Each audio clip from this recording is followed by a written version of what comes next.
Footy's back! That's right, g'day. I'm Gold Coast legend Michael Riscatelli. Wait, no, I'm not. I'm James Clements. And this is the AFL Today Show, your new favourite one-stop shop for all things AFL footy. The greatest game in the world, that's right. And I am joined in a very special occurrence. It's just the two of us. It's Alex Donnelly. What's going on, Alex? Hey, Jim. I would have gone for Jared Brennan, given the Q clash, Sure. given it's currently going on right now. But we've lost Stats Guy to a potential Millhouse spinal tap incident. Yes, he is currently buried under like about 40 foot worth of seatage at the Melbourne Victory, Melbourne City derby. Yeah. So good stuff there. We lost him. He's like, boys, I don't think I can make it in. It's like, yeah, he died. Yeah. Anyway, subscribe to the AFL Today YouTube channel, all the socials, all the good stuff. And you can stay up to date all throughout the week with all of our shows, of course. Make sure you subscribe, starring and liking. Or we'll smash up. Anyway, Footy is back, and what a week it has been. Rivalry week. Don't say rivalries. Yeah. Why did we just have rivalry round given, Q clash, showdown, Carlton, Collingwood? Do you think they just got to a point where we've got 5 rivalries and then we've got 6 other random teams and we don't know what to do? Yeah. We can't call it rivalry. Like they backed themselves into a corner where they were going to make it rivalry round. And then they got to like Sunday afternoon. They're like Richmond Freo. Yeah. A tale as old as time. Dogs Hawks. Sure. I mean, the Q clash, Battle of the Bridge, Showdown. Carlton, Collingwood. Like, this is awesome, right? Great. It's been great. And then Richmond Freo. it's just the ugly stepchild over there. It's like, I don't really like that one. Anyway, quick look. That's what we do here on the AFL Today Show at the end of every round. Quick look. Injuries were a little bit of a thing. Yep. Tom Green goes out. Within the first 5 minutes. That was horrible. He's fine. He'll play next week, apparently. Looks like he's going to be all right. If Hayden McLean landed on me, I'd be dead. Ruined everybody's super coach, Tom Green. 5 points, and I had Wilson from St Kilda just drop a 1-2-6 as an emergency. Not bad. Yeah. And McCartan, another McCartan concussion. Can we just put – look, so the NFL were trialling these giant – like producer Gerald might not know this, but the NFL, they're already wearing helmets. Yes. On top of that, they're like, let's put these giant pillows on our helmet. Can we just put every McCartan in one of these giant Adam Ant helmets? Yeah. With then the extra padding around the top? Do you reckon that would have helped? Probably not, because he got him right in the cheek. Ugh, tough scene. Wasn't great. And he had one last year in that Port Adelaide game where he missed 2 weeks, came back for 2 weeks, and he's like, I got a headache, and then he missed 8. Oh, God. So, not good. Sounds like me. Yeah. But still. And in the Q clash that's going on right now, I think Brisbane have gone through about 87 players. They've actually just bought in their accountant to play in the forward pocket. Chris Fagan is actually going to go out there and play the ruck for like the next 20 minutes. No, seriously, they've lost what? Starcevic did his calf in the warm-up. In the warm-ups. They were showing the footage from that. It's like, that's not good. Yeah. Lick McCarthy then did his knee in the first quarter. God, it looked bad. Ainsworth was concussed, and then Darcy Gardner, I think it was a knee, potentially a shin. Charlie Cameron, meanwhile, looked like he was dead. Looked like he died, and like his Achilles was blown. And the umpire was like, stand on your mark, Charlie, or I'll bash you. It's like, what is happening? I can't move. He's like, dude, I can't walk there. Like, what do we do? He's like, you're not being attended to. It's like, yeah, because it literally just happened. What are we doing? So I think the quick look this week is, geez, refs, just lift your game. You're killing me. Also, Connor Rozee. That was weird. See Rosie. All week. Yeah. Port, Rosie, Hinkley, he's fine. It's no good. Well, we made a mistake. Yeah, it wasn't. Surely there's something where the physios go or the doctors go like, it's okay, but let's be honest, it's not right to play a game of this intensity. So hammy it was a hammy, wasn't it? It was a hammy. Hammy. But it could have been because there's so many things that go into doing a hammy where if it was just a normal hamstring strain, he's not going to play. No. And they haven't said what type of hamstring it is, but my theory is that it's a tendon where you can warm up and you can get going, get through training, but when you need that extra zip, that's when the tendon goes. Not a medical doctor, by the way. But in fairness, I've had a hamstring tendinopathy before where I've been fine warming up, but then when you got to go, it's just like, nope, absolutely not. Clapping into the microphones as well. Yeah. Again, not a brain genius. No. trying to illustrate At least the point. producer, I don't have stats boy to giggle at my jokes. So now I'm just pitching everything to producer Gerald like I do on NBA Australia. It's amazing. I mean, I live in hammy awareness. Like that's, You're aware that they're there? I'm generally always aware of my hammies because they suck. They would like the weirdest part for me was that they were, you said during the week he was fine. It could have just been a cramp. It wasn't a cramp. How many cramps are you getting in your hammies? Like it's a weird spot to get cramps anyway. Oh no, it's fine. Boom, smash cuts at the third quarter. It's like, yeah, he's done. Yep. Pack her up. And then Ken's like, I got that one wrong. Yeah, is that Ken feeling the pressure of needing to pick Connor Rozee in a showdown? Basically, I think. I think this is very much Ken Hinkley going, everything's fine. Yeah. Everything's fine meme. Yeah, it's just all burning down. Callum Brown, that was a dumb bump. Yeah, well, that's back to the Tom McCartan thing. He's going to get 3 weeks. I feel bad for him because it was one of those ones that was so, him and McCartan are coming from different angles of the ball, and at the last second he braces, and that's the thing. You can't brace for contact. It gets him in the head. My problem is, so he's got 3 weeks of this, and I understand McCartan can cast out of the game. You've got to get 3 weeks of that. My problem with this is we go back to Friday night. Lockie Schultz literally ran after Blake Acres and punched him in the back of the head and gets 1 week. BT Dubs, Lockie Schultz just made the list. Yeah. Which list is that? It's an extensive list of my most hated enemies. Yeah. There we go. Schultz is on there. But the act of running after someone and throwing a rabbit punch to the back of their head, that should be a month, at least. Yeah. We should have a specific classification in the tribunal for dog acts. Yeah.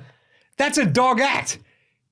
4 weeks, done. Yeah. I'm not sorry, Larry Schultz. That's a dog act. Guess what? When you do a dog act, it's a month on the sidelines. Simple as that. It was low impact and it was high, but it's like, he ran up to him and punched him in the back of the head. The intention. It's literally the opposite of, low impact. He intended to punch him in the back of the head. We shut down Sydney because of a king hit. Yeah, we did. We burned it to the ground, I'm pretty sure. No, never Nothing recovered. lives there now. There is nothing there in King's Cross.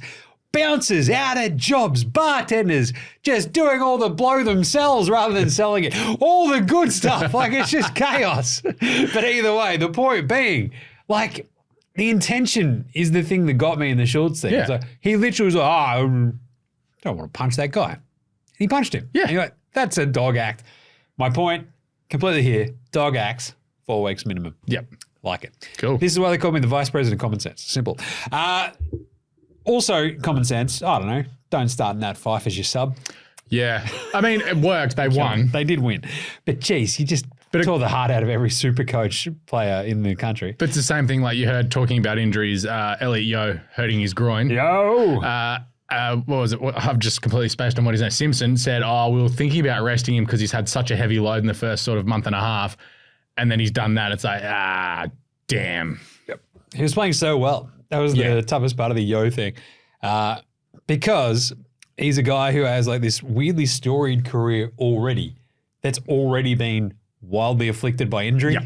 Like you can't tell the Elliot Yo story without going, all the injuries as well. Yeah, he was great that 1 year they won the flag and then he hasn't seen the track since. It's chaos. And last two little bits, Bevo. Did he just get Bevo'd, Alex? Bevo'd himself, but we'll talk about more when we get into the game wraps about that. It's just a quick look of Bevoing himself. And finally, we had, 10,000 disposals for Pendles earlier this year. Last week. Was it last week? Oh, sure. That's right. It was like a weird crummy handball. And it was like... That's the best part of it, was it? Todd Goldstein. Yep. Already had the most hit-outs in VFL, AFL history. Ahead of Aaron Sandilands, Gornicus, Sam Jacobs. I love the big sources on that list. And Dean Cox. It's a good list. He's a pretty... just big meathead ruckman kind of list. They're thick boys, all of them. All of them just big, just a big dude. I'm just a ruckman. Like Justin Madden's like, I could have been on that list. What are we doing here? If I didn't look like more of a Gumby. But 10,000 hitouts is a lot. But at the same time, you're like, is it? Like that's literally your entire job. If you're really good at it, you're getting like 30, 40 in each game. Gets out the calculator. If you get 40 a game, how many games does that take you to do it? 800? No. just guessing. Yeah. All right, but it is our favourite part of the Sunday show. It's time for Ladder Check. How good? How good's this? This is great. I hate this. I love it. This is the worst part of this show because at the top of the ladder after round 8 are the Sydney Swans. Aru. Yep. 7-1 with a percentage of 147. Our percentage is set for the rest of the year, provided someone doesn't beat us 120-30. Yep. A really good win, which we'll get into in the wraps, but looking awesome. Yeah. Annoyingly enough, we're just apparently repeating the 2022 AFL season because Sydney's on top, and then it's Geelong, also 7-1. You might remember those two teams from playing in that grand final. How did that end up, Alex? I prefer not to remember that day. Cool, that was a fun day. The miracle of Moggs Creek. GWS dropped to 6-2 after that loss. They're in 3. Number 4, we have Melbourne. Well, if you listen to the GWS Giants, right? Melbourne. Yeah. Great job, everybody. The 6-2 for Melbourne after beating Geelong, because this is like we do the ladder check to go, is anybody still undefeated? No. Not anymore, because Melbourne beat Geelong, as tipped by your mate Jim. Is there a team that hasn't won yet? Yes, still. Amazing work, North. Anyway, 5 is immaculately the Bomb Race. Essendon, a 5-2-1. Their season's so well set up now. My favourite thing, I hate expected scores. But, yes, this is the best. I hate expected scores. It's like, they should have done this, but they didn't because humans are frail and we have problems and we do dumb things all the time, like not actually live up to mathematical models, Alex. That's why I like it's a similar thing. I enjoy XG in the EPL as well because you sometimes watch a game like, oh my God, that was torture. And then it's like XG 4 and you're just like, oh my God. So you know me. Yeah. I'm a big NBA fan. Yeah. This comes as a shock. Yeah. But it's really hard to model like something like basketball. The expected field goal percentage. No. Making a shot in basketball with that many field goal attempts and stuff, right? It's actually much more fraught because you're taking a lot of shots and it sort of comes down to specific circumstances, body defending, position. and whether or not you're any good at taking that shot, etc. And your defense on the other end. There's so much that goes into it. AFL, they should have scored this based on what we've seen. I hate it, but I love it. Yeah. Because Essendon, what are they? They're 5-2-1. What are they in expected scores? 1-7. 1-7. And you know the one game that they says that they should have won? The one that they lost. To the Swans. That's amazing. Wild. I love it. I hate it. I love it. Hook me up. 6. Hey, heave ho, way to go, Freo. Well, 5-3. They've just snuck up to there. They're 7. 5-3 after the big, horrible showdown loss. Yep. I keep saying it. You now keep saying it. What a Port Adelaide, Alex? Frauds. Put them on the fraud board. We actually should have the fraud board. Gerald, make that happen. Fraud board. Carlton, Port Adelaide. Carlton are a very big chance of being on that board. Essendon are frauds. No, Carlton are also 8th, 5-3. Yeah. I said this on the way out of Friday night's game when I was doing the AFL Today, live update of the half. I wasn't really stoked. I was still sitting there in the fourth quarter going, I think they can do it. Oh, God, they can't do it. It's a bad loss. Big Daicos, tough Saints. But walking out of it, they had a rough 5 weeks, and now they've lost 2 of those already. So, yeah, the next 2 weeks for Geelong are tough. Collingwood. Carlton is who you're talking about. Yep. Collingwood, 4-3-1. They're in 9th. Like I said, they're just backing themselves to sneak in, make it in September, and then they're like, we're just going to win. Doing fine. 10, Gold Coast, 4-3. Well, at the moment. They'll still be 10th after this. They will be 4-4 in 15 minutes time. Yeah. They're in the exact same spot, though, because the Bulldogs. Every time I go, God, it sucks to be a Carlton fan, I'm like, just imagine being a Western Bulldogs fan. God love you, but geez, that must suck. Adelaide, the winner showdown, improved to 3-5. I feel like specifically everybody who's like, Adelaide's season is cooked. I'm looking at Alex. Yep, me. I'm one of them. Then they do something like that, and I'm like, they're fine. They host Brisbane this Sunday. They could beat Brisbane easily this Sunday, just saying. St Kilda, they're in 13th. They're 3-5 as well. Yep. What do we talk about the line of demarcation, Alex? Yeah. It's the Mendoza line for AFL footy. It's the Bulldogs line. And then the St Kilda line. Now it's the St Kilda line as well. It's the exact same thing. They're both 3 and 5. So in 15 minutes, Brisbane are going to be above St Kilda but still below the Western Bulldogs. It checks out. It works, see? It just works. It's just mathematical genius. Then you've got 2 and 6 West Coast and 2 and 6 Hawthorn. Did we pull a bit of a West Coast will finish above Richmond last week? I think we did, yeah. Yeah. I think we had the who would we take Hawthorn and Richmond head-to-head last week as well. Hawthorn. Yep. Here we are. Because Richmond are 1 and 7 after today's horrible game. And North are still hilariously 0 and 8. Yep. Clarko ball!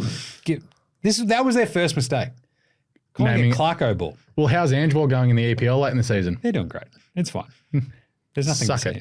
They lost to Chelsea. Tough. Point being, they should have just gone with Roo ball, Kanga ball, whatever it was. Wardlaw ball. Not Clarko ball. Cheese ball. Cheese ball. Cheese ball is perfect. Sesh. Very simply this week, Alex. Wait, the bingo card's out. Gerald, get out the bingo card.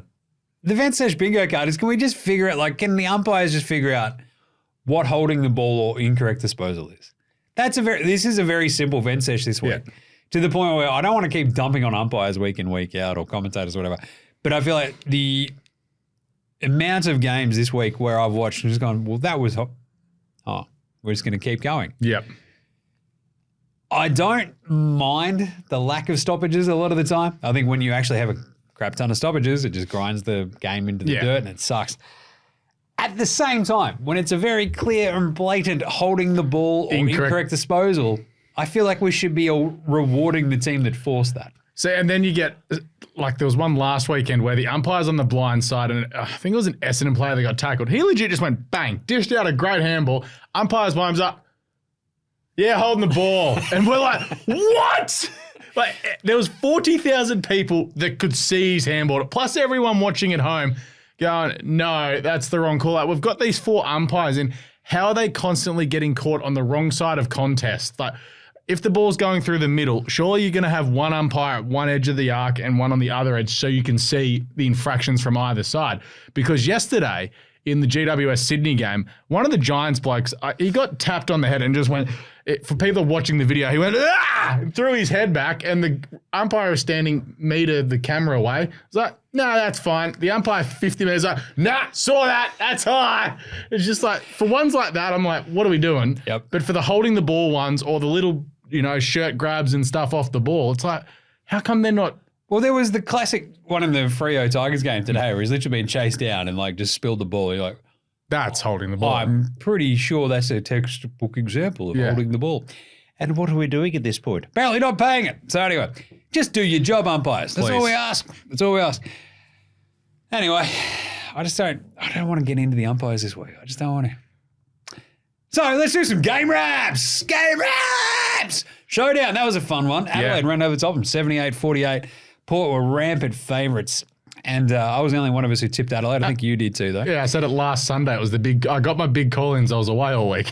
And they came out ready. And Port just looked, without Aliir, with Rosie on one leg, they just look undercooked. They just look incoherent. No Finlayson still. It's just a mess. Yeah, weird they didn't bring him back in. They're just like, we'll just kick it long to Dixon and hope for the best. And each of them was just bad. Yeah, it doesn't work every week. It worked against St Kilda. It's not going to work against a decent defence like Adelaide's.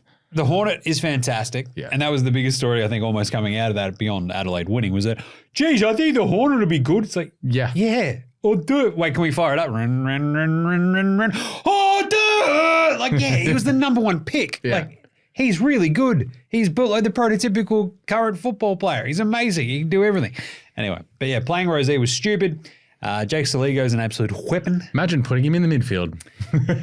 I'm going to live off that one for a while. Matty Nix is just like, glad I listened to AFL Today Show. Tell you what. Rankin was good too. Rankin was fantastic. I think Rochelle had a couple of boneheaded moments as well, again, which is amazing. But I think at Adelaide Oval, in front of that crowd. That's 3 showdowns in a row for the Crows too. They rule. So I think the big question coming out of this is are they still alive, Alex?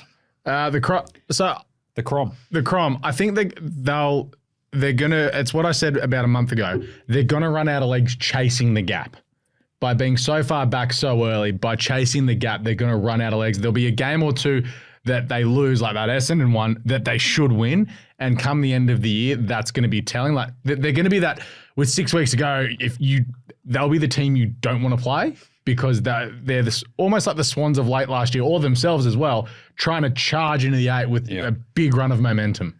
They also should have lost the Carlton game, but they won that. And that's sort of where their season might have that was like the that would have been 0 when you're and trying 5. to you do the heart things, the heart paddles.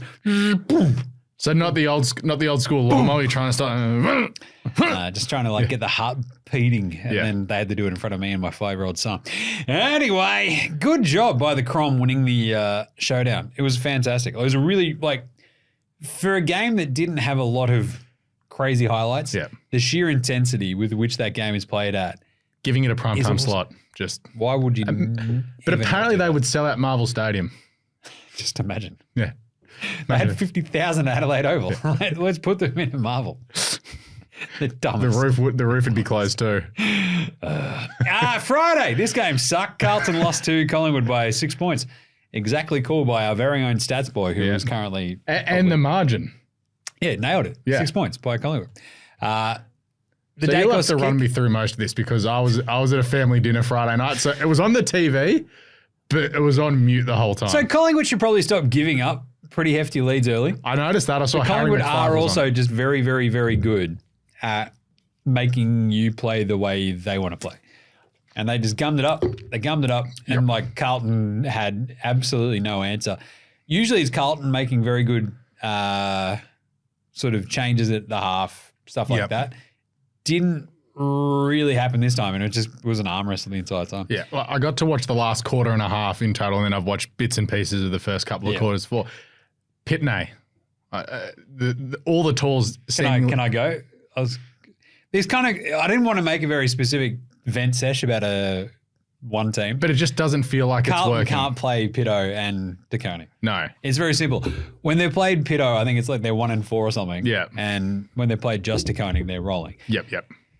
The biggest difference that you see is that they are down one person on the field who is able to move quickly. Yeah. And when you have Daicos out there by himself, they fly around. Where they got Pitto, we won the hitouts. Like hitouts only matter when it's to advantage. This might be like a hot take, but hitouts don't actually matter. Like I don't think ruckman, as long as the hitouts are going to like a contest and you win that then contested sort of possession, you're laughing. And Carlton are really, really good at that. Pitto, the hitting to advantage, like I think the stats are sort of like he's pretty good at it. But at the same time, when you're watching them, it's like that was one part of that entire sequence. So and the rest of it then, if it comes back towards him, he's 20 meters away from the ball and they're rebounding back through the middle and he's cooked. Whereas so it's not like a Gawn or a Grundy who can really work and keep going sort of all day. He's not following up the ball, right? Like Daicos is like basically an extra midfielder. Yeah. Whereas Pitto is just like an old Gumby ruckman. We see like Gornica's dropping a bomb from 50 last night. Grundy laid 11 tackles or something last week. Like if Daicos isn't that massive, we get that. But still, and I think there's a note there. There's no run from Carlton late in the game. That was me. So that was me watching going. That's exactly what the Pitto part is, right? It's just, it was locked into that half-forward flank of Collingwood's and you got that one run when he kicked that goal and then there was also the part where Harry Mackay just kicked it to one person when he had three options Three Carlton players and kicked it to the Collingwood player. Yeah. Yep. So it was just like, you're also really missing Sard in this team and Jack Martin. Yep. And then I sent a crazy stat through, like Sam Walsh, I think is 6-11 in his last 17 games. And 2 was it Fogarty? Yeah, it's like 16-0 or 14-0. So when Fogarty plays, Carlton are awesome. Yeah. And when Walsh plays, we're not that great. It's weird. But yeah, look, I think Carlton, they still have McGovern, Sard, and Martin to come back. And when they do, Carlton will be a way better team. Yeah. And I am still worried, though. They've lost 3 of their last 4. Yep. You've got Melbourne this week, and then you go to the SCG the following week. So, like, really, it's like, well, worst case scenario, this, I know you could be 5-5. That's what I literally said rounds. Coming out of the game on the live stream. I'm like, we have a horrible, horrible, horrible draw coming up. we'll turn around and Carlton will be 5-5. Yeah, and then you've got same to last year. What kickstarted your season? Pumping the Gold Coast. Who do you have after the Swans? Gold Coast. Thing is, Gold Coast are way better, but we are playing them down here. Yeah. Thing is, Carlton play Melbourne, Sydney, Gold Coast, Port Adelaide, Essendon, and then Geelong again.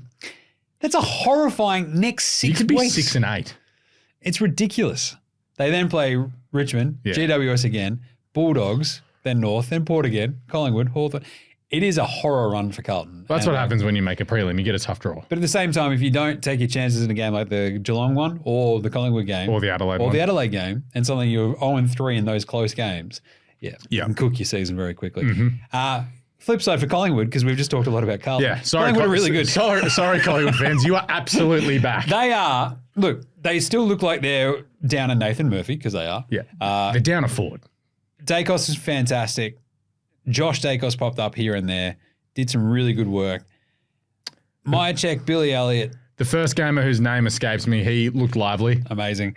But, like, Myercheck, I don't think kicked a goal in this game, but was still just, like, annoying enough where they're like, you thought that was Myercheck. It's actually Will Hoskin-Elliott. Yeah. Sucked in. And you're like, God, I hate both of them. And then Billy Elliott would just go out and kick another snag and away they went. But just the way that they sort of manufacture absolutely nothing from something from nothing is unparalleled, and they're incredible. So they're still dangerous. They rule. They are the defending premiers. They are the defending champs. Saturday, Sydney GWS 98-69. The Swans win it. Yeah. Pretty handily. This was no real stress, like losing Tom Green the first quarter. It was a bit neck and neck early, and then you just ran away with it, Alex. GWS did leave 5 goals to 2 at quarter time and really got out of the blocks. And early on, it was Aaron Cadman, Perryman, what's his name, Peatling, and Kelly. It's all like, oh no, we're in trouble here. Like, me as a Swans fan. And then after quarter time, Longmire really changed, threw some magnets around. He put Jake Lloyd back into the back half, and they kept their forwards really quiet. Like, Toby Bedford did next to nothing. Some of the GWS forward entry wasn't great, but it's like the midfield battle was dominated by the Swans after Tom Green went down. It's like, who are the best 3 players in the game? Probably Errol Goulden, Isaac Heaney, Chad Warner. Unlucky for Will Hayward, who kicked 4. But it's like, that's what won the Swans the game. I thought Brodie Grundy had his best game for the Swans. Personally, like, some others might not agree, but I thought he was everywhere, especially when it started raining sideways in the second quarter. For like 15 minutes and then just disappeared. Yeah, it was good job, Sydney. It was honestly the end of the world. But so the Giants kicked 5 goals in the first quarter, and then the Swans did the Ross Lyon clamps, and they kicked 12 of the next 17 to just absolutely run away with the game. Toby Green, he had 17 possessions. You could have told me he had 5 and I would have believed you. That's weird. I don't literally remember any moment where he had the ball. I remember one. It was like, I don't remember him at all. That's weird. He didn't fly kick anybody. Yeah. Here we are. And the big forwards still haven't really clicked for the Swans. Like Logan McDonald, if he had the sticky fingers working early, he could have had 4 shots in the first quarter. He was getting to contests but not marking, but at least he's creating a contest. It's all ticks for the Swans across the board. Even with Tom McCartan going down in the second quarter, like that's when you're like, oh no, this Giants forward line's very potent.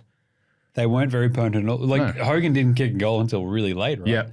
And this is the worry that so I've talked up GWS all season. Like the thing lurking in the back of your head is that the tsunami is incredible when it's rolling. There was no tsunami. But if you can't get the tsunami rolling, what are you? Yeah. But that's also like, they have come up against a very good team as well. Because like when Carlton beat them, like you could sort of see just like the holes. Yeah. And they are pretty big. Like when even though they had Taylor and Green back, right? Still no Caniglio this week though. Yeah. And Green goes down early. But Sam Taylor, like, he was kept pretty quiet. Like he was sort of playing on Joel Amati and then Logan McDonald, sort of swapping over, but really didn't have that impact. Like, weird. But also first game back from a concussion as well. Seeing double, you're just like trying to protect him. Yeah. But yeah, we've got to give a shout out to Will Hayward kicking 4 goals. He was awesome. He was great. That's just Adelaide giving the Swans another first round draft pick at the end of the year. Good job. Be great. St Kilda beat North Melbourne. Cool. I like that StatsBoy 103.65, and StatsBoy was like, that was our best showing in a month, and they got smashed. Yeah. So, I didn't watch any of this. It wasn't a sexy game. Okay. So, like, this is like, if there's Jamie Lee Curtis in the 1980s, this is the exact opposite of it. Oh. Yeah. Oh. It's pretty bad. That's not great. Even Gerald's grinning at that one. That was good. I like that he's like, oh, stats boy was like, no, that was a good one. It's like, he was still very, very bad. Yeah. St Kilda looked like back to their old tricks, kind of moving the ball quickly. But it's North Melbourne. But it's North Melbourne. Like, this is the weirdest part. So you kind of like, you're trying to read not much into it and you go, oh, well, okay. Membry doing things. Cool. Maxi King doing things. There are bits and pieces for the Saints that you do like. And then some of them you're just like, you're still not that good. It's also North, whatever. So, but Tasmania's first captain was brilliant, apparently. The Sheasel? McKercher. Oh, McKercher. Yeah. Right. I was trying to figure out who you were saying. That's good. But in terms of like the actual game, like the way that they sort of, like Lucky never really sort of got going and it was just, the entire game was just a bit gross. So good job by the Saints, I guess. Like outside of that, you're like Wanganeen, Miller, the rest of their midfield was fine. Like, well, it's a test. They've got Hawthorn this weekend. So it's the whole, let's see if they can back it up. And if they come out and beat Hawthorn, okay, they're sort of back on track to where we thought they were at the start of the year. If they lose to Hawthorn, we're like, okay, you're just proving us that you're not really good. Yeah, that's right. Yeah. Cool. All right. Melbourne, Geelong. This was weird. Like, Melbourne, they just hung in the game to win. And I thought Geelong were awful. I thought they were just disgustingly bad. They needed to have a game like this though, right? Yeah. And this is against a lesser team, they probably hang around and win it. But against a team like Melbourne, they're just like, no, we've got just that little bit more class than you on the night to win the game. Do you ever stat when the last time like Tom Hawkins and Jezza actually went goalless? Well, this is the big worry. So Tom Hawkins is now goalless in the last 4 weeks. I don't think he's gone goalless more than 4 times in a season in the last 6 years. And he's done it 4 weeks in a row. On top of that, do you think Jezza was betting on Melbourne?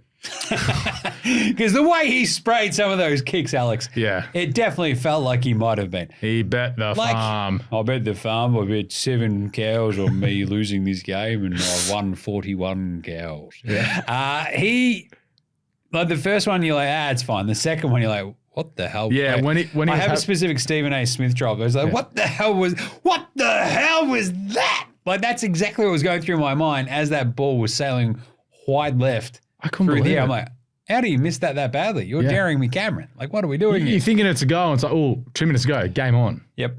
Clary was pretty good back in the cold face. But for me, it was like Stevie May, Jakey Lever. Like, they had a million touches. Are they the best defensive duo ever? Ever? Like, okay, let's say the AFL modern era, sorry. So since the year 2000, think of your twin tower defenses or just 2 great defenders. It's been a lot of them. Yeah. It's hard. They're up of there. A centre-half back, full-back pairing, I honestly can't think of 2 that have kept teams in games and won games. Sure. It's not bad. It's not a revision. Like, I know people, revisionist history, and they'll bring out, Essendon's one from 2000. I'm like, I don't care about Stephen Alessio and whoever else. I know it's not Stephen Alessio, but that's, I don't know. I think like those, you think of the Brisbane duos, the Port duos throughout the mid-thousands. Yeah. The Hawks combos are like Gibson and Lake and stuff. Yeah, see, Gibson and Lake's probably a good really comparison. I'm trying to think who paired up with Craig Bolton for the Swans in the mid-2000s. Sure. It wasn't Leo Barry. He was a flanker. He was a star. Ollie Henry still kicked 3. Bailey Fritsch kicked 3. But it was like sort of Stengel got going early. But Cozzy Pickett, that last goal was absolutely immense. How good. Yeah. That's why you always have a Cozzy Pickett in your team, no matter what. I did love that old mate's like, who's the balding guy? I'm like, that's Harrison Petty. Yeah. So I just giggled and clapped delightedly because I'm like, I tend to make jokes about him. But no, so this was the joke I made. So not that I made, that got told to me. It wasn't a joke. It's more like, so at what stage of the game did Harrison Petty turn into Jeremy Cameron and Jeremy Cameron turn into Harrison Petty? Yeah, they definitely peed in the Yarra at the same time, like earlier in the day. So they Jamie Lee Curtis Freaky Friday. Nice. Yeah. This is huge. Big for the D's. Massive. Especially coming into this week against Carlton. Like, I was someone who was prepared to write them off earlier in the season, and they're just like, no, we're still good. Still worried about your forward line. When Bailey's kicking 3 goals, though, it's like it makes it a lot easier when Cozzy's actually there and actually hitting goals. Like, handy. Was it Van Ruin didn't actually kick a goal? He had two shots and missed both, and you're like, oh, he's like basically a lot. Yeah, 2 behinds each week to kick a goal, and he missed both. And you're like, oh, it's probably not good. No. And I think, I don't know, we saw some sailed ones tonight from Brisbane, but there was some sailed ones. Maxi Gawn hitting the massive goal early on was the huge. old captain's goal, Jim. But also Bailey Fritsch's goal of the year, the bender that's just dribbled over the line. But also, what was Henry doing giving up on the ball and Bailey Fritsch in that position? Well, Bailey was also like, yeah, I meant it. It's like, no, but the ball's about to go out and Henry sort of takes a couple of slow steps and then Fritsch picks up, I'm going to kick a goal. The ball. Check this out. Yeah. Hey, look what I do. And then you had West Coast nearly pull off the amazing upset over Essendon. I tipped West Coast. I was so angry. I nearly galaxy brained myself into it, but I didn't. Mine wasn't a galaxy brain. It was more like Harley Reid and Barassa back. And Essendon. I have a lot of Essendon fans in my life. Yep. And they don't like the fact that I'm like, it is hilarious when Essendon lose. Like, it is objectively always funny. Yes, it is. When Carlton lose, it's just like, well, they should have just been better.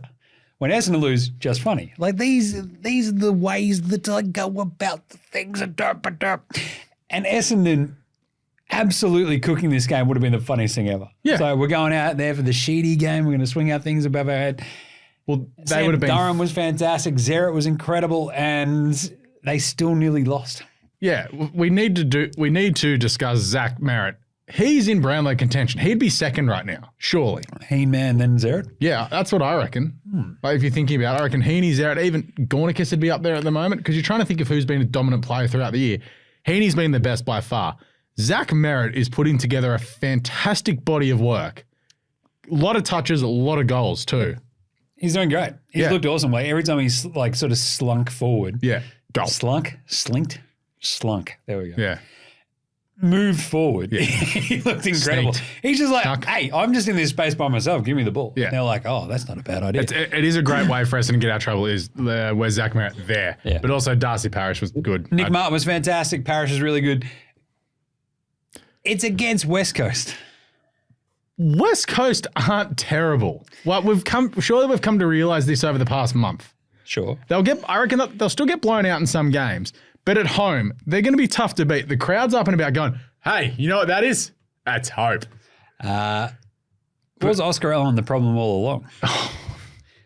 I'm blaming Sam Petrevsky-Seton. Just saying. Yeah. Jake Waterman, again, Fraser Gehrig, kicked 3. Should have been 4 goals. Can we talk about the fact that they were like, oh, you know what his nickname is? And it like they ripped off like the horrible nickname. I'm like, it's the J Train. Yeah, it's got to be. It's like, they almost talked themselves into it. It's like, oh, we could call him the G Train. It's like, guys, it's just there. Just there. Can you say it? They're like, they kept ripping off his other one. Like, no. It's the J Train. It's the J Train. This isn't rocket surgery. Just call him the J Train. It's the J. He's awesome. I love Jake Waterman. Jake Waterman, come on the show. Anyway. Should have kicked 4 because it cost West Coast the game. Waterman takes a mark 15 metres out on a slight angle. He's going to kick it. Yep. Absolute guarantee to kick it the way he's been going. There's a little bit of push and shove, or argy-bargy, as my partner loves to say. And Jamie Cripps, clearly the worst and dumbest of all Cripps, pushes an Essendon player over and gives away a free kick. So decision reversed. It takes away a free goal for West Coast. They were coming if they kicked that goal, they would have won the game. West Coast are coming. That's where it would have been. Yeah. So with that, Essendon win. Good job holding on to win the game. West Coast have won 2 games. How many games? We'll reset a line. I'll set it at 5.5. Are you taking overs or unders from here? So that's 3 more wins? No, 4 more wins. Four I'm more probably wins. still going to go under. They play Collingwood, Melbourne, Adelaide, St Kilda, North, And 1. Essendon, Hawthorn.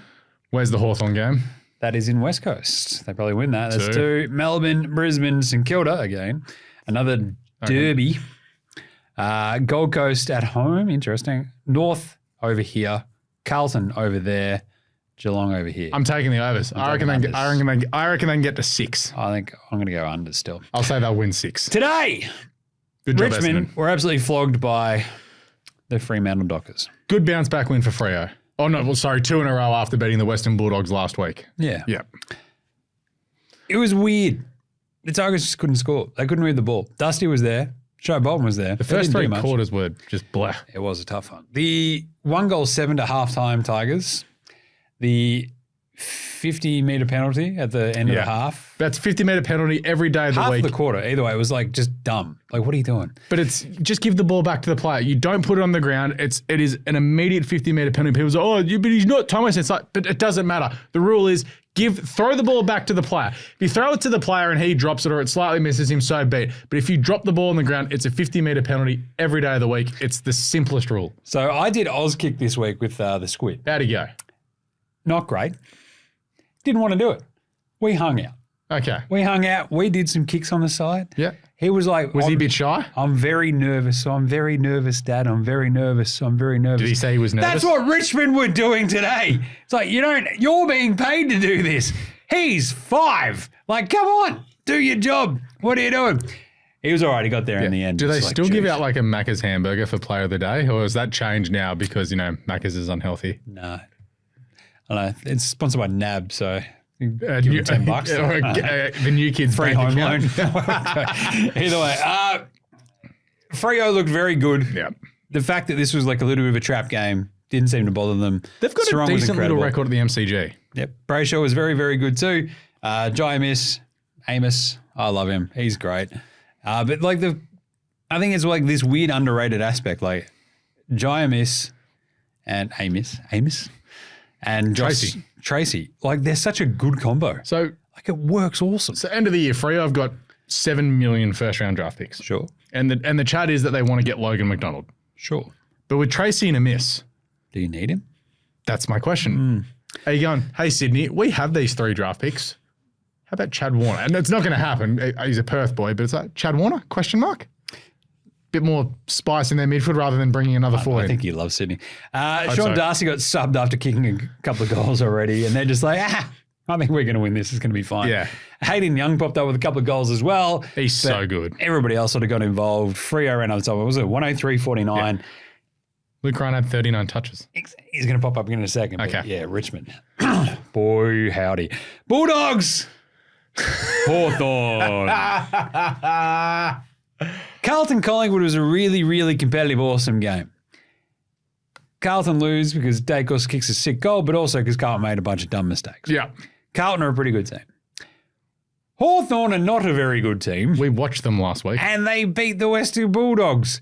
We saw Hawthorn get completely like steamrolled, like they're like in an like Roadrunner Wile E. Coyote cartoon.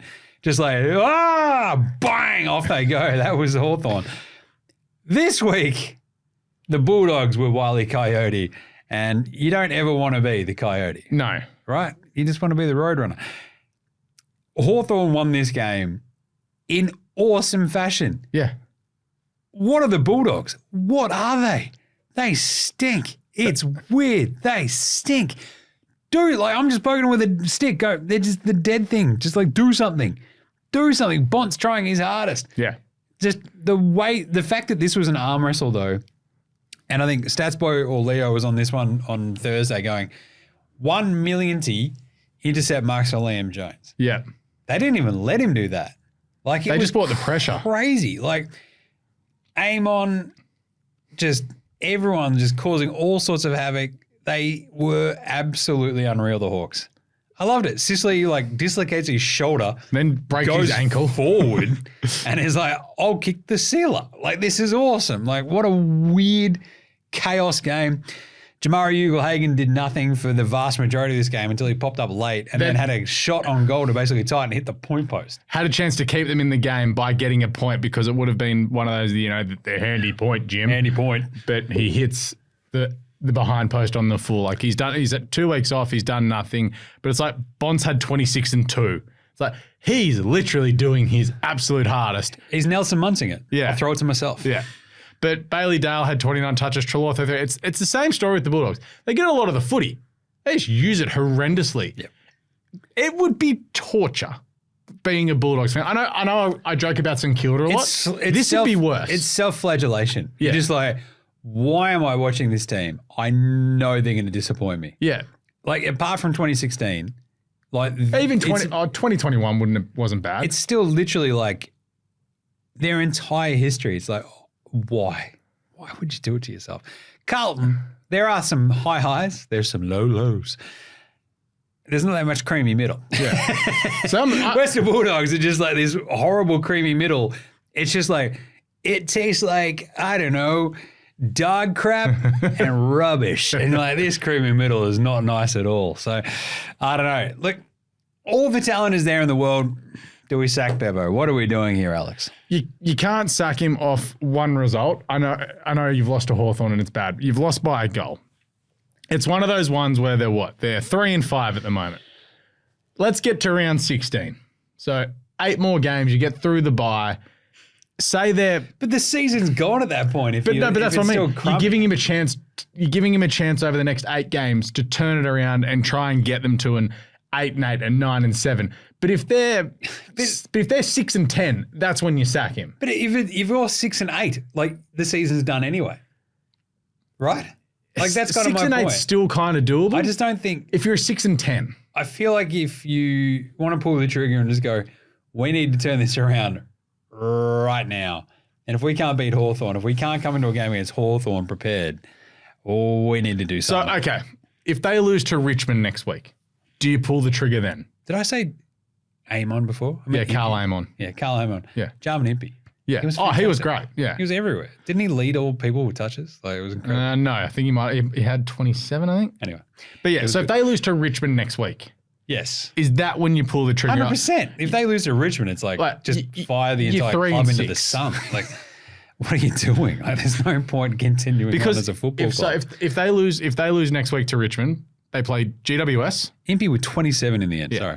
Then they play GWS and then they play the Swans. So they really could be, if worst goes to worst, they could be 3-8 before playing Collingwood and Brisbane. Gone. Done. Oh, that's a gross run for them. Thank you, Bevo. I still believed in you until a couple of weeks ago. Now I do not. I've been a Bevo dad. Dangerously, Tom Liberatore got kicked in the head with about a minute to go. And he stood up and then he collapsed. It's not good. There's going to be a point where we just go, I don't know if we're entirely serious about this whole concussion and head trauma thing. And then you look at Tom Liberatore and go, can you just say 2 sentences in a row? And he'll be like, yes, I can. No, blah. And then just like he'll spew over himself. And you're like, I think we've got a problem.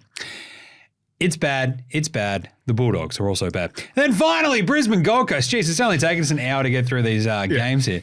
But it's been a chaos week. And it finally finished with a Q clash that was wildly whelming. 79-45. Lions, the Suns continue their entirely rubbish record at the Gabba. Or just their rubbish record at anywhere but people's first. The Suns just did not look ready, which was weird for this game. Because it's a Q clash. Yeah, they always look underdone for a Q clash. It's strange how it works. But they smacked Brisbane up last year. I was so angry at this game. I expected so much more from Gold Coast because I did tip them, obviously. Yeah, but I did too. It was just sloppy. They did nothing. Like Ben Kings took his 3 goals. Jed Waldo got in there for a goal as well, in the second quarter maybe.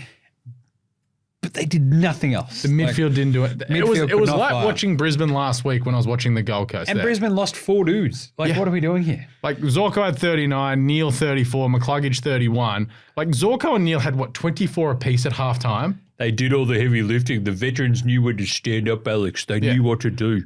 They knew that they were down players and they rose to the occasion. Yeah. It's like, and Gold Coast did not. Like the stat sheet. Stupid Sexy Flanders, Took Miller, Noah Anderson, Will Powell, Rory Atkins. Like, what are you doing? I can't believe they got so badly outplayed. I can't believe I'm this emotional about Gold Coast because I'm going to yell about them in a second, but they had 9 players get less than 10 touches. Brutal. They stunk. Just play all your games at people's first and you'll be fine. Yeah. All right, tipping results from the week. I think I ended up with 4. Yeah. Same with you. Same with Stats Boy. I think Stats Guy might have got 5 if he tipped Brisbane. I think he did. Okay, he's got 5. Stupid Stats Guy.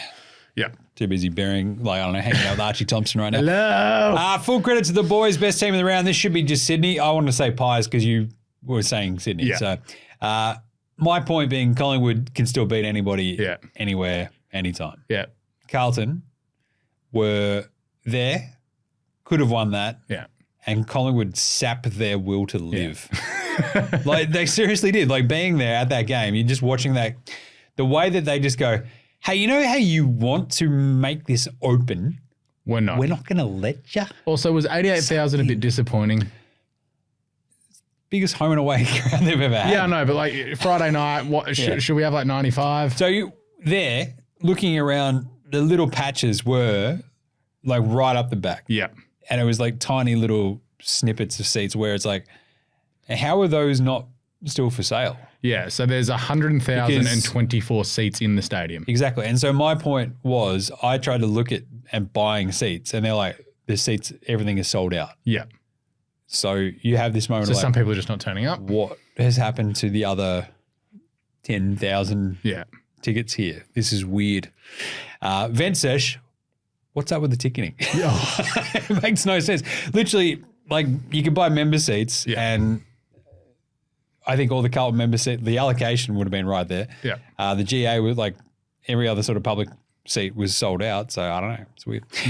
But Sydney were the best team in this round. Yeah, like dominating GWS where like a lot of people like have been, breaking news, the team on top of the ladder is the best team in the round. But it's also, it's very weird. Like obviously me being a Swans fan, I do have. Wait, you're a Swans fan? Oh, but that biased view, but it's also like, you hear a lot of talk in the media, which we are somewhat a part of, but it's like, the big teams are, Geelong, GWS, and Carlton. It's like, we can't trust the Swans. We don't have their stats going. I just can't trust them yet. But it's like, Swans are just turning up and winning and pumping teams. Yep. Like 5 of their 7 wins have been over 100. They scored 98 points yesterday. Like they're winning and dominating teams without Luke Parker, Callum Mills, and they're the two that haven't come back yet. Trying to think who else wasn't come back. I know Dane Rampy played yesterday. So it's like, surely they're premiership favourites right now, the Swans.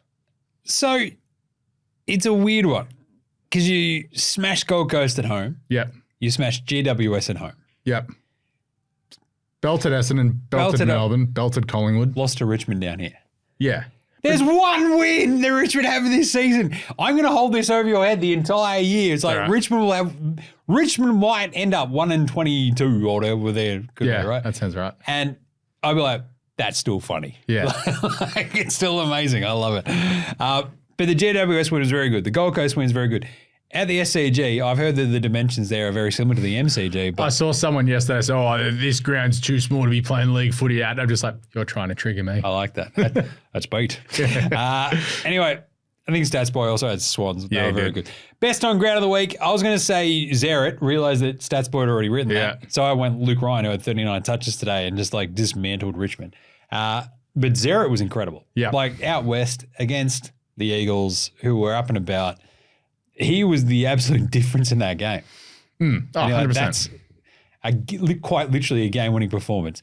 Same as Nick Daicos having 32 touches, kicking 2 goals, and the winner on the run, snapping it. Weird celebration. I was like, I wanted to punch him because of the celebration where he did the little strut with the shoulders out. I'm like, surely he could kind of come up with something better. If it was against anybody but Carlton, I'd agree with you. Well, like, because it was against Carlton, I'm like, I'll pay that. Yeah. Yeah, we deserved it. Yep. Sucked in. That leads me very nicely to old mate, no mates. Who's got no mates this week? There was a reason that Nick Daicos was able to get that ball, Alex. Oh, was there? Yeah. Not that he's just really good and gets the football. No. If you listen to any commentary afterwards, he's just got a nose for the footy. I'm like, the footy wouldn't have been there if Matthew Cottrell and then Adam Chera had actually have just done their jobs. Or Matt Kennedy or George Hewitt or literally any Carlton midfielder. Cripps is out the back as well. But they absolutely bottled that possession that allowed the Daicos thing because you can see Cottrell have the ball, not gather it properly and sort of fling it into the air, Chera flinch, and then it keeps going. And you're like, that ball is now out and there is a Daicos running onto it. And, of course, he's going to kick this. As soon as he got it, everyone's like, this is a goal. So we actually had a perfect angle onto it as well. So from level 2, you're just looking straight down the barrel of that goal as well. And you're like, he's kicking this. And you can see it pop out. You're like, one Carlton player had it, bottled it. The next one had it, flipped it up, and it's just gone, and away we go. So old mate, no mates is built for you get on the team bus, and you're like, what was that? Yeah. Like, you're going to go sit by yourself at the back of the bus headphones on, just like I'm not going to talk to anybody. Like you just need to like just no one's going to sit near you. Yeah. Either way, and I feel like Cottrell and Chera should have that. But Stats Boy also had the best one, Jeremy Cameron. Old mate, no mates. You win that game if you kick either of those two sprayed set shots. Simple as that. Missed them both. And then yours. I have 3. Nice. So quickly, Lockie Shores for punching someone in the back of the head. Yep. Tick. Jamie Cripps for giving away the free kick reversal when Jake Waterman would keep that goal. And whoever it was, because it could have been any one of 3 people. It could have been the interchange steward, the kid that wears the helmet for GWS, or Callum Brown. Sure. Whoever gave up the 6-6-6 free kick for GWS right on 3/4 time where the Swans bombed it into the forward 50 and kicked a goal with 30 seconds to go, Adam Kingsley could have murdered someone, may have murdered someone. He looked really angry. We need to find a drifter. If there's a body of a drifter found somewhere in the greater Western Sydney area, we know who's now responsible. Yeah, because there was a lot of anger, there was a vein popping, and it's like the door was slightly ajar at that point, and this one just went, that's cute, game over. Bang. Nice one. Why I can't stand the Gold Coast kit. If you play in just a fake kit, you're a fake team. Yeah. We saw that today. The blue. You're a fake team. You look like a horrible marketing decision that someone came up with as a placeholder and went, we've run out of money to pay the designers. That's good enough. The sky is blue in the Gold Coast? So it's fine. What a horrible, horrible, horrible set of kits you've got. That Anzac Day jersey was amazing. Yep. Everything else that you do stinks. Dimmer. Get a hold of your boys. What are you doing here, mate? Also, nicknames and commentary boxes. I mean, what are we doing? Matt Hill, God bless him, but geez. Oh, what do you reckon about that there, Geordie? Like, who's Geordie? I'm like, I understand that it's Jordan Lewis, but his name is not Geordie. I'm just saying. Jonesy on Saturday night, who was also cheering in the commentary box. That was horrible. I think I messaged the group chat of the combination of Nathan Jones and Joel Selwood, a.k.a. the CTE brothers. Yeah. Jeez. So I pulled out SEN Sync for the Swans and GWS game. I'm currently holding up like about, 2 centimetres worth. That was the amount of insight we got given from Jonesy and Selwood on the weekend. Yeah. It was brutal how bad they were. And I don't know why they're doing it. Yep. Why are they doing it to us? Don't know. Anyway, why can't you stand something? Next week's draw. What is next week's draw? So it's not who's playing, it's how it's laid out. So okay. Friday night, Geelong and Port Adelaide play down in Geelong at 7:10. Beautiful. 7:10 on a Friday night. That's great. The game's not going to go forever. You want to know what I can't stand about Friday night, Jim? Freo Sydney at 8:20 p.m. on Friday night. Yeah. What is my most hated thing in the AFL? I don't know. It's probably something to do with what do you like doing? Punching horses in the head, and you hate small children. So no. Oh no, it's overlapping games. It's overlapping games. So I have that on Friday night.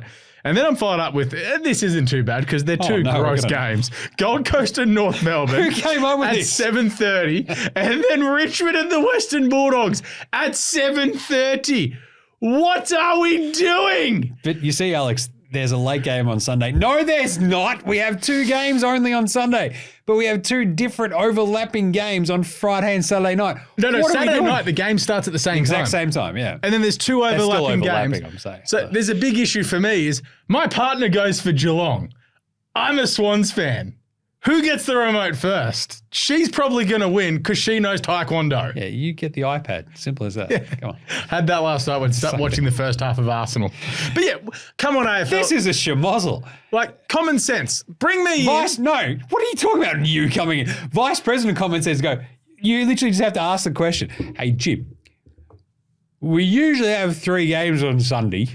Yeah. How about instead of that, we do 2 games on Friday night at the same time, basically, and then only 2 games on Sunday? I'm like, Andrew Gillen Dillon, I think that's a pretty bad idea. Yeah. Just saying, personally, I think it's horrible because I think we just go to Sunday night footy, man. He's like, yeah, you'd be right, Jim. Like, I guess. Because the Saturday nights, I think we can deal with that. But to have only 2 games on Sunday. Because 2 games are on Friday night. Oh, but you see, James, it's Mother's Day. I don't care. Mums love footy. Take your mum to the footy. Are they doing this because of Mother's Day? They might be, I don't know, but just take your mum to the footy. That's the best way to show your mum you love her. I tell you what. Hey, mum, you know what you love? Eating a hot dog. Trish Donnelly would need a hot dog, but she would absolutely love tickets to the footy for Mother's Day. I feel bad for your dad, but either way, point being, the point being, let's go. Take your mum to the footy on Sunday is what it should be for Mother's Day. Simple as that. That is such bad scheduling. Adelaide Brisbane is the late game on Sunday. We've got Collingwood West Coast as well. That is a shocker. Like, this is where start the round on Thursday, finish on Monday night. No overlap. How does he keep saying it's his? That was literally my idea. That was my entire pitch last week. Thursday through Monday. Yeah, but I'm no overlap. And having Monday night football is a byproduct of the no overlap theory. All right. Let's just go through to Mondays.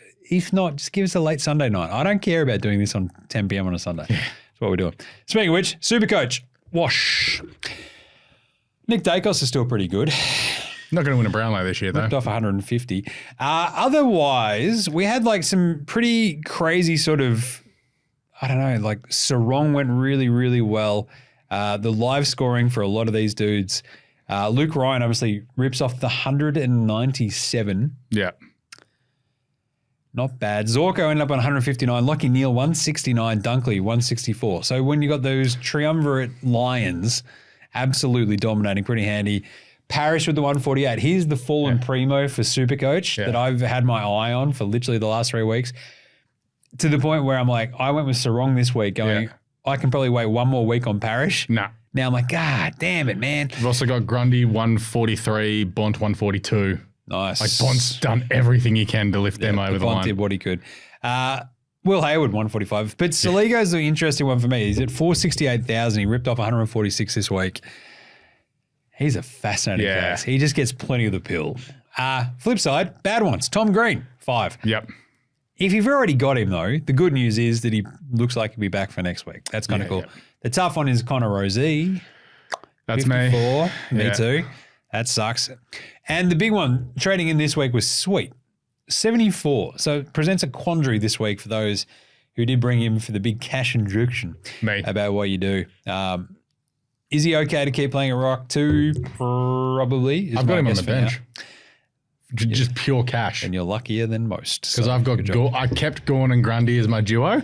But yeah, I've got Sweet on for some cash generations for when I decide to trade him out and like someone like a Biggie new one who I know didn't play, but his price is going to stay at what it was. The big one on top of this is Dylan Moore. Keeps ripping off big scores as a forward, which is like rolled gold at this point in SuperCoach. So keep an eye on him. Anyway, that was a round 8, Alex. It's great. It was lots of fun. Feels like it could have gone on longer. Give us Monday Night Footy, just saying. Please. But that is AFL Today for today and for this week. Of course, we'll be back on Wednesday for the Midweek Madness show and the Thursday teams, which will be a live stream. That's where we are live streaming the Thursday night game, Carlton, Melbourne. It's going to be chaos. We'll do the live stream of the show beforehand. There'll be 2 separate streams, so keep an eye on that.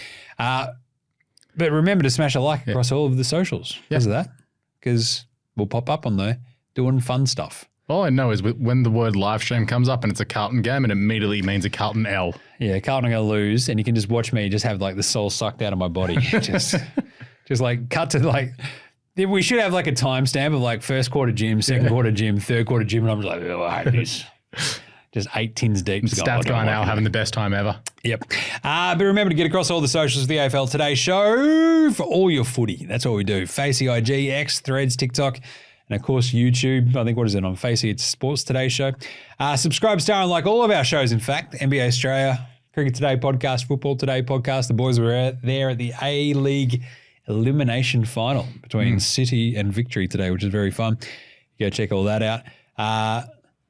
What did I say? NBA Australia, NFL Australia, hold all tickets as well for your GG gear. Yep, the boys held down the fort this week while I was away. They did. They did a very good job. They did. But there you go. Thank you for jumping on, Alex, and carrying all the water with Stats Boy going completely MIA. We might have to send out the search party. Screw him. He'll be fine. That's his parents' problem. That's what you get for living with your mum and dad when you're 25. Shout out to Karen. Hey, we love Karen and We Mark. do. Anyway, get all around them like, I don't know, let's say, Chance Bateman. Oh, yes. Chance Bateman in a pair of white shorts in the early Or late Mid-2000s. 90s, early 2000s. Mid-2000s. There we go. Nice haircut on him. There you go. All right, that's it. We'll catch you later this week for more AFL Today. In the meantime, look after yourselves. And remember, footy's back. If you like this show, make sure you check out all the other shows on the Sports Today network, from the AFL Today Show to the Cricket Today podcast, the Football Today podcast, as well as NBA Australia and NFL Australia. With Sports Today, your sporting needs have never been easier to cover.